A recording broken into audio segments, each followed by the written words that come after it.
smiled as she looked at him sleeping next to her in the queen-sized bed that had been a lucky find in a second-hand furniture store. She'd bought a new mattress for it that they had tried out together, and Toby said it felt like a cloud. It was a stretch for their budget, but she decided it was worth it. Toby needed to get to school rested so he could pay attention and do well. She wanted him to have every advantage she could give him. She had managed to furnish the small one-bedroom apartment with hand-me-down furniture and what she found on the sidewalk on Tuesday nights, when people left out big furniture items they didn't want for garbage pickup the next morning. It was always a treasure hunt. She had found her night tables that way, a blue dresser, and the kitchen table they ate on every day. The formica was chipped around the edges, but the bright red looked cheerful in their tiny kitchen, barely big enough for her to cook in. She had painted the walls and some of the furnishings herself, and found the living room rug at Goodwill. All put together, it looked homey and cozy, and she had framed the Spider-Man posters Toby loved for their bedroom, and there was one of Batman and Robin over their bed. Bernice was a single mother. Toby's father had taken off when she got pregnant at 19. She had been working as a waitress by day and going to City College of New York by night.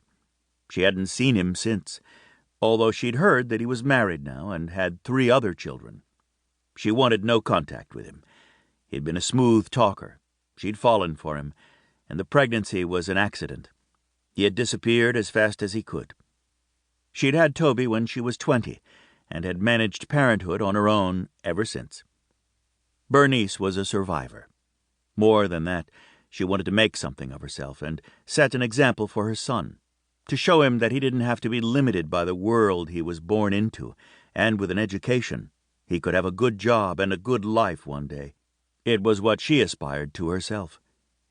She'd been raised in foster homes after her parents died when she was in her early teens.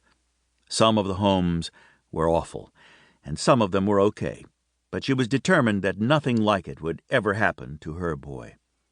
Bernice's only relative, her brother Clive, had been in and out of prison for 12 years since he turned 18, for credit card fraud, grand theft auto, and drug dealing, all the means of making a living he had learned on the streets. She hadn't seen him since she was 16, and he was 20, fresh out of prison on parole. She didn't want to see him again, and he knew nothing about his nephew. Clive wasn't an evil man, and he'd been nice to her, to the best of his ability. He just didn't know how to get out of the trap he had grown up in. She wanted her life and her son's to be different. The building they lived in was clean, and lived in by respectable families on 125th Street. It had been built in the 1930s and must have been beautiful then. What had once been spacious, handsome apartments had been broken into small ones for low rents. Now it was shabby, and the people who had lived there and could had moved downtown. Other buildings near her had been renovated, and parts of her neighborhood were slowly becoming gentrified. She had been fortunate to find an apartment she could afford on her salary. She managed to get by and take care of her son. After graduating from City College, she had worked for TSA security at JFK International Airport for the past 5 years, checking passengers as they came through the lines, observing them keenly, directing them to the body scan machines, and doing pat-downs when instructed to do so. She was also enrolled in law school online.